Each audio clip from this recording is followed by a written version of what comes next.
Filha de pai, baterista de jazz, e de mãe, bailarina, diz que foi sempre criada para ser artista. A criação deu resultado e a convidada do Bairro Alto de hoje já conta com mais de 20 anos de carreira na voz e no violão. O seu primeiro álbum, Enguiço, foi lançado em 1990 e agora está em Portugal para lançar o 10º trabalho discográfico intitulado Micróbio do Samba. Calcanhoto ou Partimpim, Adriana nasceu em 1965 em Porto Alegre e é há já muito tempo uma certeza internacional da música popular brasileira. Boa noite, Adriana. Boa noite. Que micróbio é este micróbio do samba? O micróbio do samba é o micróbio do samba, é o samba de uma maneira, eu acho que aqui nesse disco ele aparece da maneira com que eu me relaciono mesmo com o samba, do jeito que ele aparece na minha música. Que não é, eu sei que aqui em Portugal um pouco a ideia do samba é uma ideia do carnaval, né? Mas o samba tem muitas outras maneiras de estar presente assim na música no Brasil e sobretudo na minha. Pode parecer que a minha música não tem nada a ver com samba, mas isso não é verdade. A minha maneira de entender qualquer música, o meu ouvido entende tudo como samba primeiro. Eu ouço samba dentro de qualquer outra música ou dentro dos sons do cotidiano, dos ruídos, qualquer barulho de repetição, o meu ouvido vai entender como batida de samba. Qualquer som, qualquer música tem samba? Eu encontro samba. Em tudo? Em tudo. Em tudo. Às vezes não é tão tranquilo, às vezes é infernal ficar ouvindo samba em tudo, entendeu? Chega o vagão do metrô em Berlim. Aquilo não tem nada a ver com samba, mas eu ouço samba, tudo pra mim. Tchaca, tchaca, tchaca, tchaca. É assim, e eu acho que esse disco, ele explicita isso, ele revela que eu acho que não é fundamental saber disso para a fruição da minha música, mas por que não também partilhar isso, uma vez que isso aconteceu. Esses 12 sambas que tem nesse álbum, eu fiz um numa cidade, outro na outra, um porque alguém me pediu, né? Foram provocados, nasceram de diferentes maneiras. E eu demorei a me dar conta de assim, que eles eram um conjunto, que eles eram todos de uma mesma coisa, de uma mesma safra. Não foi pensado desde o início para ser um disco mais de samba, já que o samba está sempre presente nos outros também. Não, de maneira nenhuma. E também nunca tinha pensado em fazer, nunca achei que fizesse um álbum só com composições minhas. Esse é o primeiro. Eu tenho, os outros álbuns têm canções minhas, mais ou menos canções minhas, dependendo de como foi que eu armei aqueles repertórios. Mas nunca tive a sensação de que eu faria um disco só meu, só de material meu. E muitos destes temas, ou todos estes temas, poderiam estar nos outros discos anteriores. Não, portanto, não é... Porque pode haver a ideia que é, de facto, um disco muito carnavalesco, e não é o caso, não é? Não é um disco carnavalesco. Ele aponta para situações assim que têm a ver com carnaval. Eu gosto muito desse lance da cultura do carnaval assim no Rio de Janeiro. Os trabalhadores do carnaval trabalham para o carnaval o ano inteiro, vivem para aquilo, né? Comunidades inteiras vivendo para o carnaval como uma... E este ano, com o incêndio, houve ali um choque, não é? Como? Com o incêndio na escola, na cidade do samba, este ano houve ali um... Aquilo é realmente... É um drama para aquelas pessoas, não é? Claro, totalmente, porque claro, é trabalho, é o dinheiro que é despendido, as pessoas ganham para fazer aquilo, mas muito mais do que isso, aquilo são as escolas do coração, é o amor das pessoas, é o afeto, a dedicação com que eles fazem aquilo e foi lindo de ver o desfile esse ano, essas escolas que foram atingidas pelo incêndio, como desfilaram com garra, com uma coisa... E entre a ajuda que houve entre as escolas também. E a ajuda entre as escolas, porque aquilo ali é uma competição, é uma coisa séria de competição.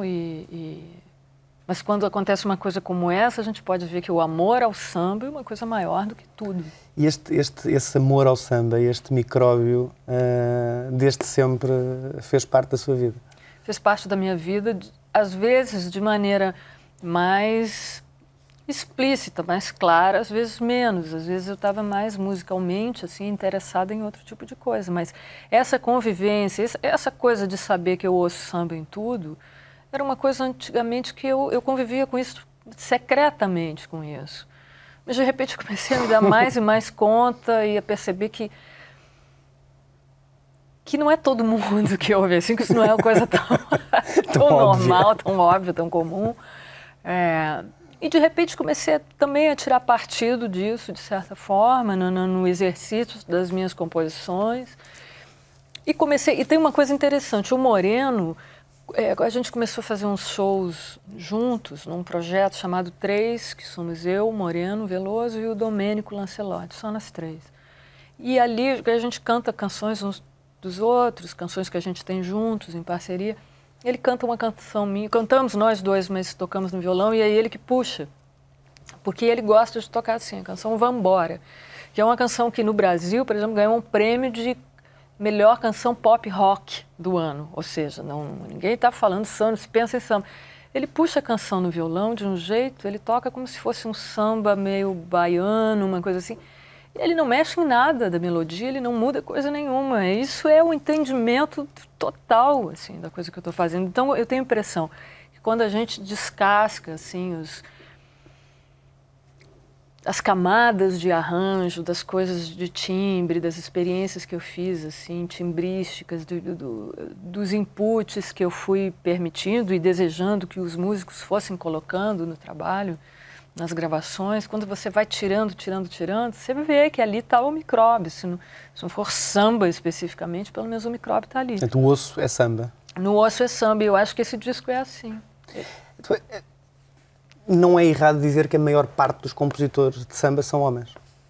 Não é errado, não. É um género mais masculino? Mas qual é o gênero mais feminino de composição?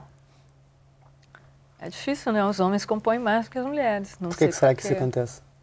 Porque eu acho que os homens estão mais em tudo. Sobretudo, eu acho que no mundo da música, eu ainda acho que o mundo assim, da produção da música, eu tenho uma ideia de ser um mundo bastante masculino.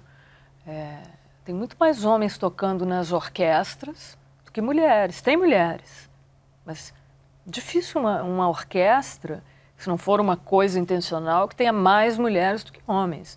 Muito difícil você chegar num estúdio de gravação e ter mais engenheiras de som ou assistentes de estúdio do que homens. Mas cantoras e cantores, eu diria que andam ela por ela. Cantoras não. As intérpretes, me parece que são em grande maioria mulheres. As vozes são femininas. Diana, antes de continuarmos a conversar, vamos espreitar um bocadinho do ensaio deste micróbio do samba, do primeiro tema do Eu Vivo a Sorrir.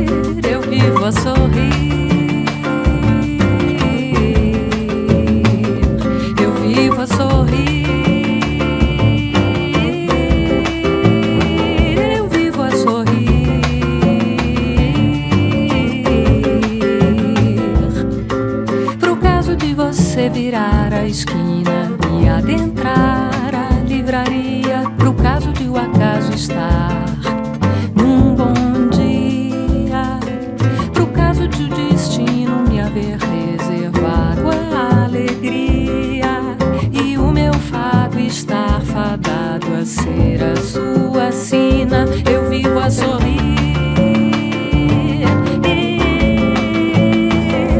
eu vivo a sorrir.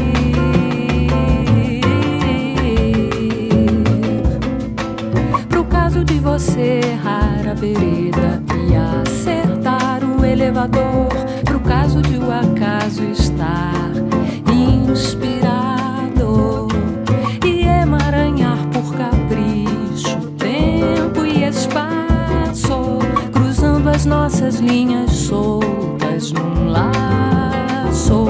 Eu vivo a sorrir, eu vivo a sorrir.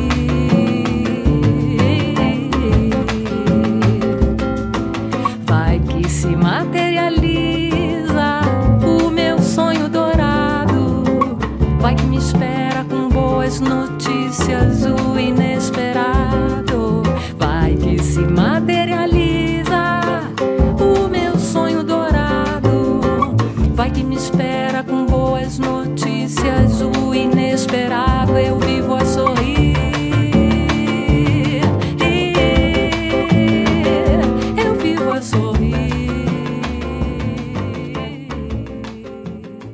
É o seu caso, viver a sorrir? Eu acho que sim, eu acho que essa ideia de... Sabe uma coisa que eu leio por aí? Que se essas coisas não estão tão bem, você sorri, mesmo se você não está com vontade de sorrir, muito antes pelo contrário, mas se você sorrir, você fica bem. As coisas melhoram. Pense que você está bem e você estará bem. É simples assim. Aquelas coisas de autoajuda. É. Mas são mais os momentos em que está para cima do que aqueles em que está para baixo. Eu acho que vejo isso como uma coisa de todo assim na vida, né? Tem momentos em que se está para baixo e que isso não é mal. Eu acho que são importantes os momentos de reflexão, os momentos a gente vive um momento assim do mundo, uma certa obrigação da felicidade, da alegria, que eu acho um pouco estranho, não acho natural assim. Não acho mesmo. As lágrimas também fazem parte da vida, não é? Fazem parte, evidentemente, que tem situações que não são para sorrir. Tem situações que não tem graça nenhuma, que é importante viver aquilo, viver suas tristezas, seus lutos, suas coisas.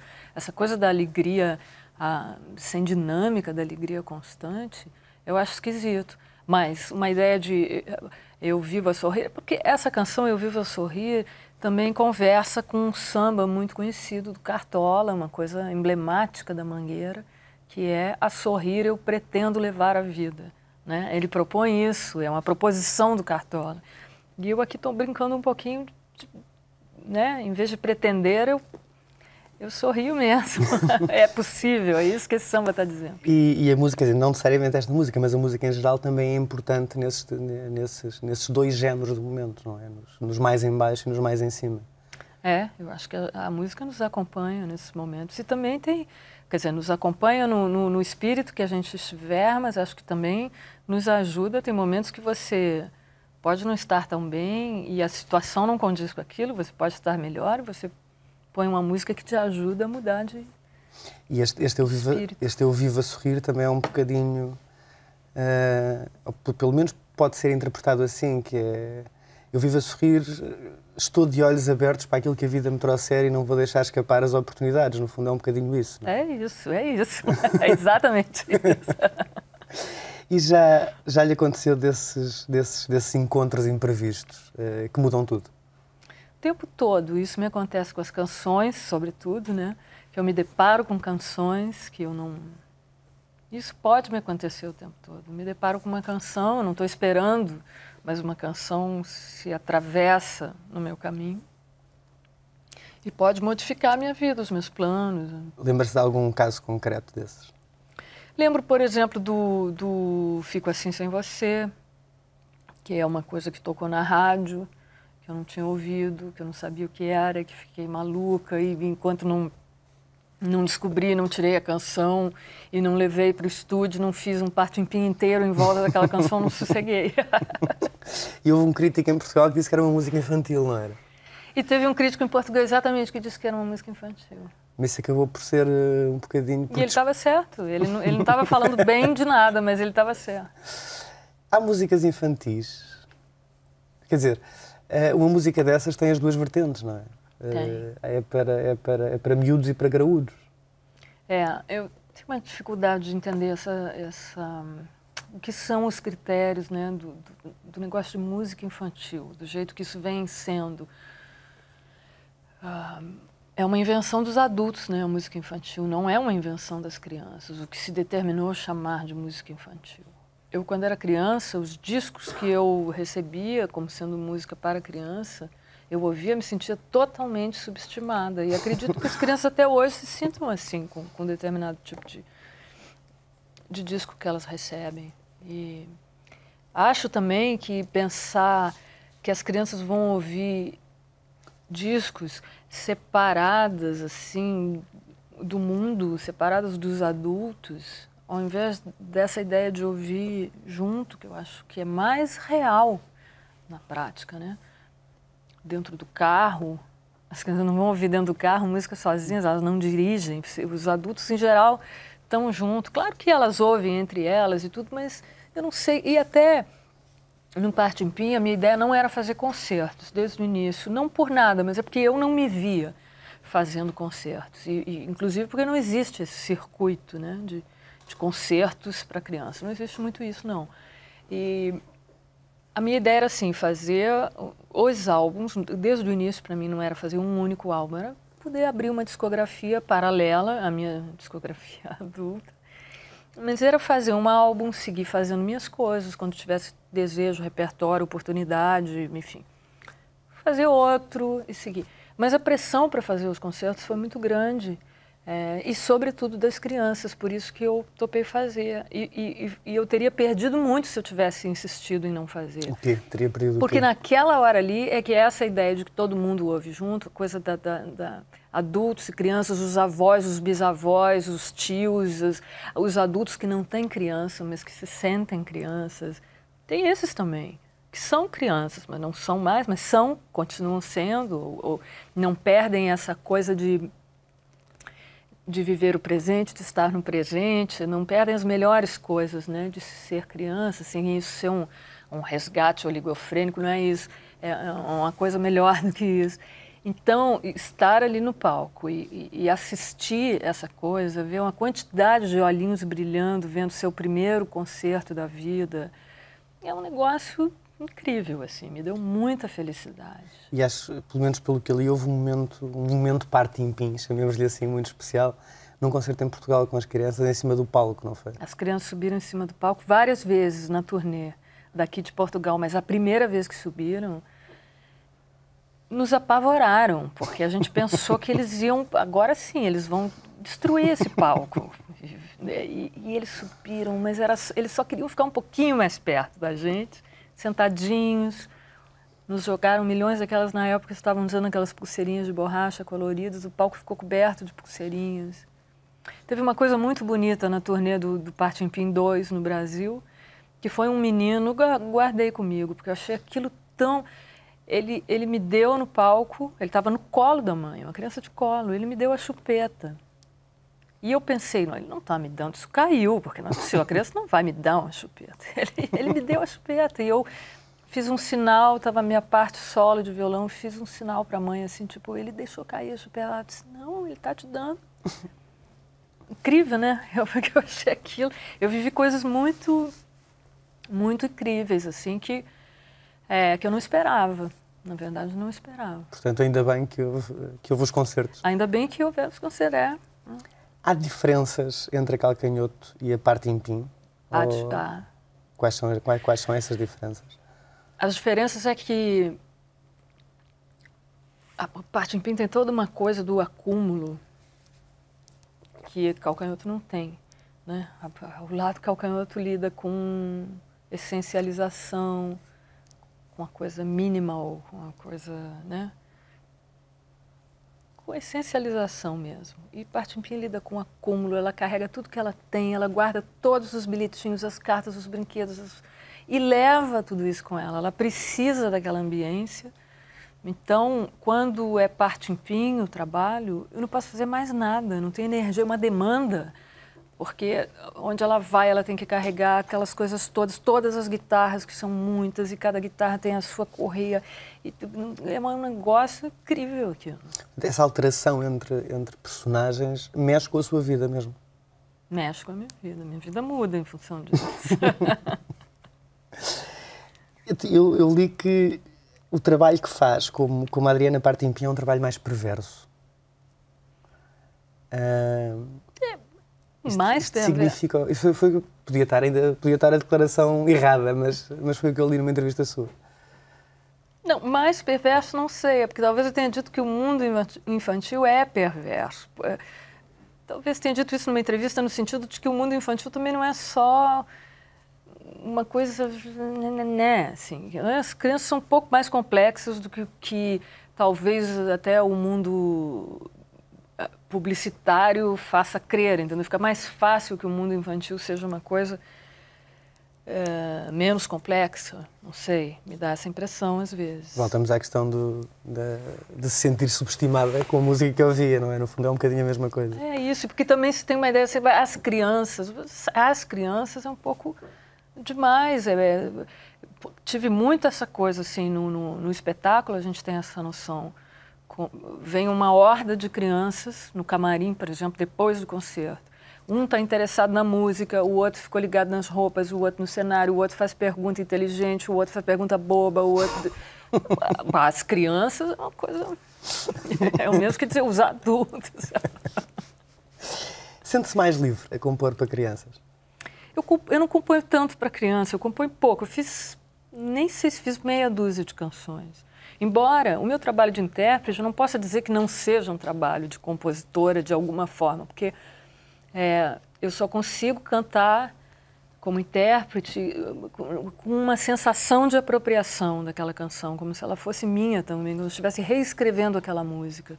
É por isso que eu fracassei na noite, porque na noite, fazendo cover, é uma coisa que eu nunca consegui fazer. Eu não fiquei nenhum ano na noite, porque não dava, eu só sei cantar do meu jeito, só me interessa aquilo, só me atrai aquela canção passada pelo meu filtro, nem que seja pela minha limitação no instrumento, só aquilo já vai transformar a canção numa canção minha.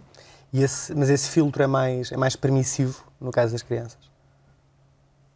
Não, eu tenho a impressão que nesse sentido é muito parecido, né? Não tem...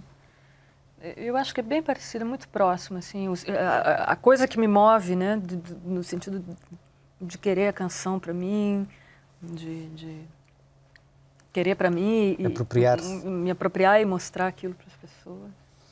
E o seu pai ainda lhe chama Partim Pim? Meu pai me chama Partim Pim e ele é o Partim Pai. Mas esse nome é criação sua? É criação minha, mas eu não tenho memória. Eu era muito pequena quando eu dizia isso. Eu não sei que eu dizia isso. Ele é que lembra, porque ele achava engraçado que as pessoas perguntavam como é seu nome. E eu dizia Adriana Partim Pim.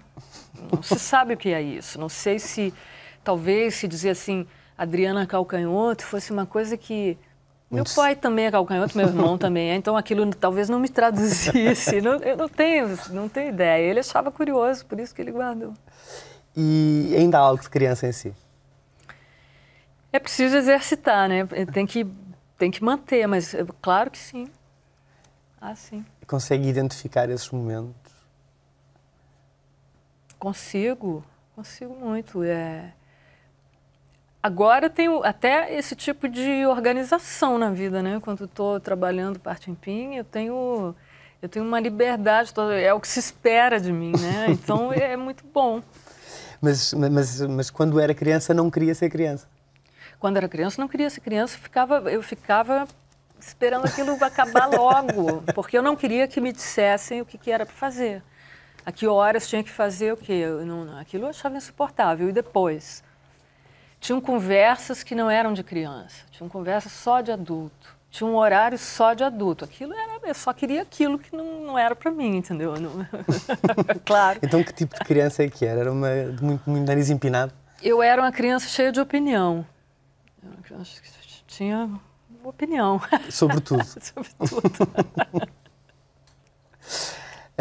Nessa altura, a arte já estava muito presente na sua vida? Sempre esteve. Sempre esteve.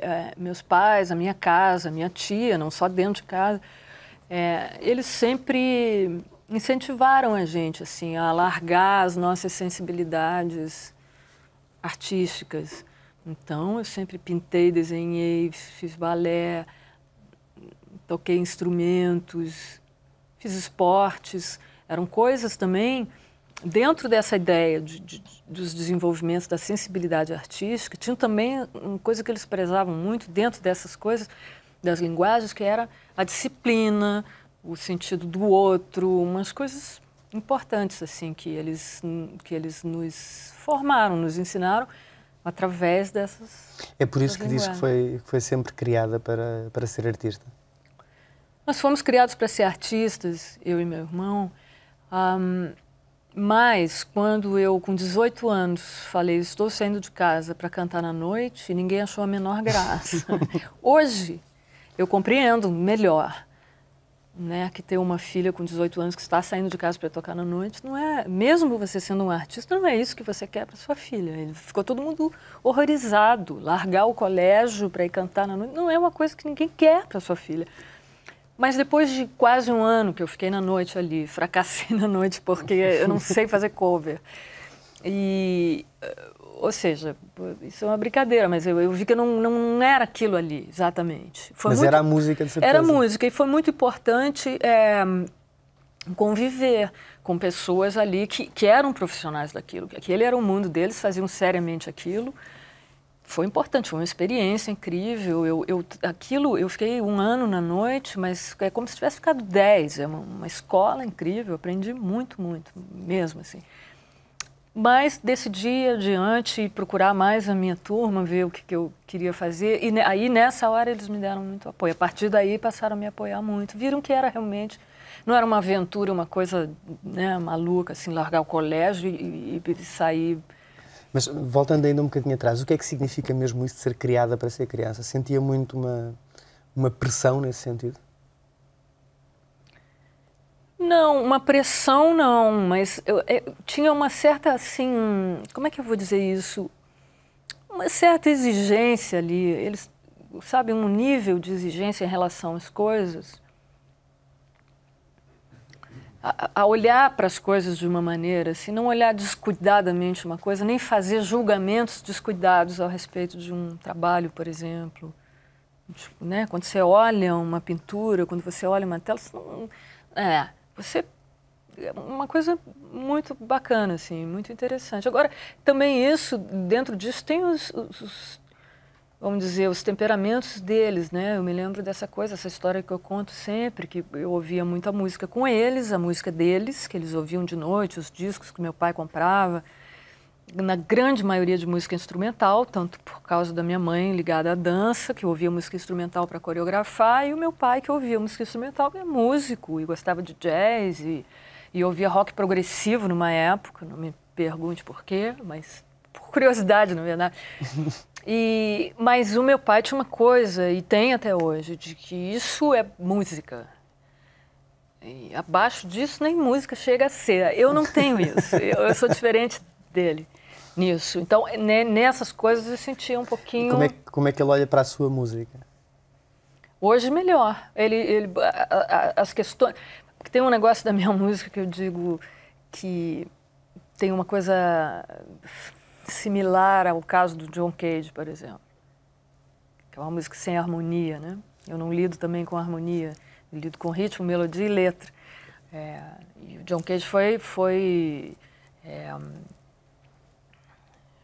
quase convidado a se retirar da música, porque não trabalhava com harmonia. Para mim é a mesma coisa. Meu pai acha que uma música sem harmonia não... Né? O meu pai é do mundo do jazz, então ele acha que os Beatles estragaram um pouco a festa, que aquilo diminuiu o nível de exigência, o padrão de exigência musical. Mas isso é gosto, isso não é regra. Então, quando meu pai viu que eu ouvia música na rádio AM, música popular, ele achou que aquilo ia interferir na minha formação. E interferiu. Graças a Deus, interferiu. Quando, em criança, ou no início da adolescência, quando se via mais tarde, já se via artista? Era definitivamente isso que queria fazer, apesar de eventualmente poder ainda não saber em que área? Durante muito tempo eu me senti dividida entre as artes plásticas e a música, como se eu tivesse que escolher, coisa que a geração que vem depois de mim lida com tanta naturalidade, né? Eu acho que à medida que o tempo vai passando, essa ideia de fronteira entre as linguagens não tem mais muito sentido. Eu tinha um pouco essa ideia, mas eu acho que a pressão externa, não sei, alguma coisa me fazia pensar que eu teria que escolher ou uma coisa ou outra coisa. Então, teve momentos que eu briguei com a música, abandonei a música, depois voltava, tudo. Eu tinha certeza que eu ia fazer alguma coisa dentro das artes, mas eu fiquei, assim, um pouco... Dividida. Dividida. E houve algum clique que tenha feito virar a agulha para a música? Não, foram as circunstâncias. Eu comecei a trabalhar na noite meio por acaso. Uma vez que comecei, eu dei continuidade àquilo, as coisas que foram aparecendo, portanto, foram por ali. Eu comecei a trabalhar repertório, aí eu quis que o Luciano Alabarce, que era um um diretor teatral que tinha publicado uns livros de poesia muito incrustados de versos da música popular brasileira, que foi uma coisa que me impressionou muito. Eu queria estar perto dele, do Caio Fernando Abreu, dessas pessoas. Eu fui atrás deles e tudo isso...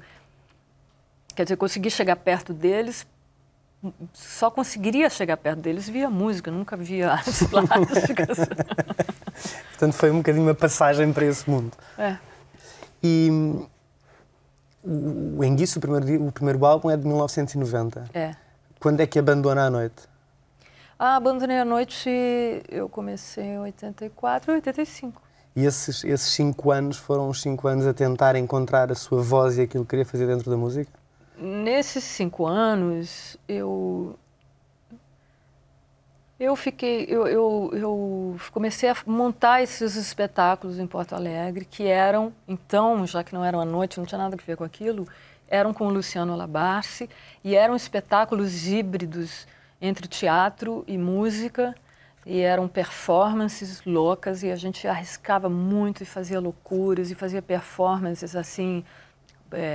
em, por exemplo, festival de teatro da cidade. A gente montava performance para provocar vaia, coisas... Era isso, a gente queria arriscar. E a gente fez uma série, nem sei quantos espetáculos diferentes, meus, de música, uns mais punk, uns mais jazzísticos, uns mais de música, né, MPB, de muitos jeitos. E foi rico, foi intenso, foi muito frutífero, assim. E aí, em 89, eu fui para o Rio. Esses espetáculos que eu fazia em Porto Alegre, eu ia levando para São Paulo. Estreava em Porto Alegre, levava para São Paulo, voltava para Porto Alegre, estreava outra coisa, inventava outra coisa, levava para São Paulo, voltava. Não cheguei a morar em São Paulo, mas achei que isso, naturalmente, estava se encaminhando para acontecer. E aí fui para o Rio fazer uma única apresentação. Fiz uma espécie de best-of daquela série toda de shows, de espetáculos. Fui para o Rio para fazer uma apresentação que virou de uma noite, foram 5 semanas seguidas de temporada prorrogada e uma coisa... E nunca mais, eu estou lá até hoje. Mas, portanto, aí o objetivo era muito mais o palco do que o disco. Era totalmente... Eu nem pensava em disco, eu só pensava em palco. E como é que se dá... Como é que desenguiçou? Desenguicei porque recebi um convite não, vários convites. As pessoas das gravadoras, das editoras começaram a ir ao concerto, a essa temporada. E eram nomes, começaram a aparecer no meu camarim, aqueles nomes que eu lia nos discos dos meus ídolos. Começaram a ter caras, aquelas pessoas dos discos do Caetano, da Maria Bethânia, olha isso. E... eu não pensava em disco, mas também, quando alguém disse assim, várias pessoas diziam, você quer gravar um disco com a gente? Eu não achei que fosse coisa para dizer, não, obrigada, faça aí outro dia. Eu assinei. E hoje em dia, já sente mais cantora do que performer? Ou ainda não? Hoje em dia me sinto. Hoje em dia, nesse momento, assim, que eu tô, inclusive porque eu tô com a lesão na mão, não tenho tocado nos concertos, é o Davi Moraes que está tocando para mim. Então, nem instrumentista eu sou naquela hora, eu estou ali interpretando as canções, cantando. Eu tenho feito uma coisa que eu talvez nunca tenha feito, que é somente cantar no palco. E isso tem me dado um prazer incrível, assim, que eu talvez não esperasse. Há diferenças entre só cantar ou tocar ao mesmo tempo também? A interpretação muda? A interpretação muda. A interpretação muda. Tem uma coisa de... Eu acho... Alguns amigos até me disseram que acham que quando eu estou tocando, como está diluído, né, está dividido o canto com o violão, eu toco um pouquinho melhor e canto um pouquinho melhor, porque eu não estou só assim, estou cantando ou estou tocando. Mas agora essa experiência com o Davi, que é uma pessoa tão musical e também com muita prática de acompanhar, e essa coisa que ele toca no trio elétrico, né? Tocar no trio elétrico significa seguir o que uma pessoa que está lá comandando, que está comandando uma massa, que está sabendo... A pessoa que está comandando é que vai levar e ele... uma delícia você tocar com uma pessoa que está te ouvindo dessa maneira, assim. Então, qualquer coisa que você fizer, ele está ouvindo, ele está tocando em cima. Então... eu tenho gostado muito dessa experiência, assim. E se não fosse a lesão, talvez eu estivesse perdendo essa oportunidade. Há males que vêm por bem. Sempre. As palavras são o mais importante numa canção? Não, a canção é um resultado, né, da música. Se fossem só as palavras, não seria uma canção. Sendo só as palavras, é um poema. Sendo só a música, é uma música. Porque há quem diga que a música deve servir as palavras. Não, eu acho que a canção é um resultado, é uma soma aí dessas duas coisas, é um negócio em si. Quando compõem, normalmente há algum processo, uma coisa vem primeiro, a outra vem depois, ou vão surgindo em simultâneo? Vão surgindo em simultâneo, não é sempre igual, mas numa média, as canções que eu fiz, elas nasceram de eu estar com um instrumento. Às vezes não, assim, não sento para compor, mas estou tocando o instrumento, às vezes, por exemplo, ensaiando uma canção de outro autor ou qualquer coisa assim. A ideia que eu tenho é que as canções nascem, eu já estou por ali, pelo instrumento. Aquilo vem assim, e vem mais ou menos junto. É bem possível que eu separe depois, para me dedicar um pouquinho mais, lapidar a melodia, lapidar a letra, mas muito difícil. E com certeza nunca escrevi uma letra que não a serviço de uma melodia minha ou não minha, de um parceiro, pode ser de um parceiro. Ou pelo menos estivesse na cabeça, não é? Ou pelo menos na cabeça, assim, uma letra no seco, no silêncio, nunca fiz. Disse que não se senta para compor. Assim, dizendo, agora vou sentar compor. E compor. Não. Não. E então surge naturalmente, acontece, há um momento que acontece, isto se calhar, esta ideia que me veio aqui à cabeça pode resultar. Tem uma canção aqui desse disco, agora eu estou lembrando, assim, você está falando, me veio a imagem, que é a segunda aqui, Aquele Plano para Me Esquecer.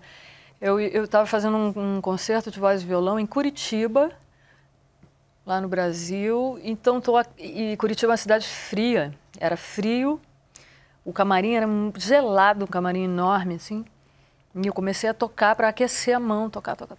A canção saiu no camarim antes de entrar no show, isso não é hora de fazer música, não é momento. E o problema das canções um pouco é esse, que quando você inaugura, você começa uma canção, aquilo não te larga, você só tem cabeça para aquilo, tem ouvidos para aquilo, não dá para fazer outra coisa. Também já compôs por encomenda para telenovelas, por exemplo? Isso, nessa hora eu posso sentar para compor, porque aí é obrigatório, não é?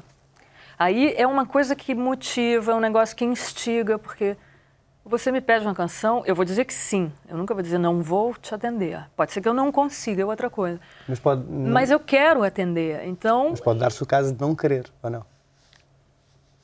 Só se você me pedir um absurdo, em geral eu vou querer atender, exatamente porque me motiva, eu fico feliz porque sei que vou produzir, ou pelo menos vou tentar. E tem acontecido muito assim, por causa de uma encomenda, eu acho que as últimas 3, 4 encomendas que eu recebi, da encomenda surgiram 2 ou 3 canções. Em vez de fazer uma só, eu faço uma, depois eu acho que por causa daquilo sai outra. É bacana a provocação. Quando há essas encomendas, sente-se mais pressionada para cumprir prazos, para entregar aquilo que foi pedido? Isso me dá uma pressão, assim, eu gosto muito de cumprir. Se você me pede, eu quero te atender no dia que você me pediu, eu sou muito... Gosto disso, assim, sou rigorosa, não quero te atrapalhar, não quero que você perca tempo, atrapalhar o seu projeto, nada disso. Então, isso me ajuda muito. Muito mais do que para mim. Se eu vou compor para o meu disco, eu sei que meu disco não é amanhã, eu sei que meu prazo não é diferente. Ainda se comove muito facilmente com canções? Ou... Não é facilmente, não é facilmente. Eu posso me comover muito intensamente, muito profundamente, mas não é facilmente, é alguma coisa que eu não sei dizer o que é. Mas sente essa capacidade de comoção tem alterado ao longo dos tempos? Era mais frequente no início e hoje acontece menos vezes? Ou... Infelizmente, talvez isso seja verdade. Talvez seja verdade. Pode ser sei lá. Pode ser até uma coincidência, assim, pode ser uma fase, pode ser muitas coisas. Pode ser o fato de que... Pode ser uma coisa de frequência, né, em relação às canções, eu não sei. Também tem a ver com a forma como nos sentimos na altura e se a música entra no momento certo, se a canção entra no momento certo. Não é? Mas quer ver, tem a ver também com o fato de que antes de trabalhar com música, eu ouvia mais música, né? Agora enfornada dentro dos estúdios, fazendo música, produzindo a minha música, quando eu estou no estúdio gravando, aquilo cansa o ouvido, o cérebro de uma maneira que eu não vou para casa depois de uma sessão de não sei quantas horas no estúdio ouvir música. Aí prefiro ouvir silêncio, mais Pelo silêncio. Pelo amor de Deus, silêncio. Que grande paixão é essa por Portugal e por Lisboa? Eu não sei explicar, eu só sei sentir. Eu chego em Lisboa e eu fico me sentindo, ao mesmo tempo que em casa, né, uma coisa com a língua, ao mesmo tempo que em casa, completamente fascinada com uma coisa que é nova, que é fresca para mim. Isso aconteceu desde o primeiro encontro? Isso aconteceu desde o primeiro encontro. A primeira vez que eu vim aqui foi uma coisa toda muito mágica. Assim, tudo acontecia, tudo que eu pensava acontecia. Eu vi a Mísia na televisão e falei, o que é isso? E meia hora depois ela estava sentada na minha frente na mesa onde eu estava cantando fado para nós, tudo acontecia assim. Eu falei, não, mas espera, isso é coincidência, isso é a primeira vez que estou vindo aqui, a Adriana fica... Mas não, mas é sempre assim, tudo. Entende? Não mudou? Não mudou, é uma coisa, eu acho incrível. E o jeito é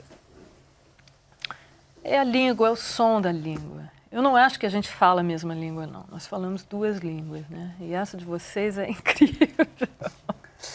Por cá dizemos que é menos musical, menos doce que o sotaque brasileiro. O que não quer dizer menos bonito, obviamente. Obviamente, pode ser que a fala de você seja mais salgada. Nem por isso é menos bonito. E o brasileiro mais doce. Pode ser. É cana do açúcar. Pode ser que a de você seja mais marítima, mais salgada. É possível. Não é mau, não. E falando de mar, depois também o coração acelera com o oceanário, não é? O oceanário é tão bonito, é tão... E tudo bem, é o oceanário como há muitos no mundo. Mas ele é pontuado com os versos, ele tem uma coisa da alma portuguesa ali. Que não são só os peixes, não. É a alma.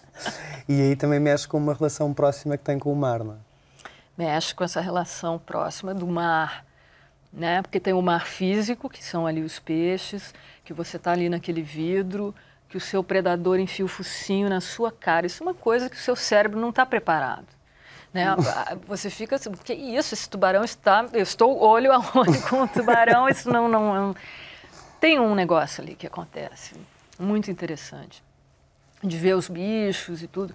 E o próprio mar, metafórico, o mar da literatura, também está ali colocado de um jeito. Sabe, o oceanário tem uma curadoria incrível, um jeito que está colocado ali muito poético, muito português, no melhor sentido disso. É inspirador. Muito, muito. É comovente. Eu fico lá, assim, muito impactada. Adriana, estamos a chegar ao fim do nosso tempo. Muito obrigado por ter cá estado a conversar connosco.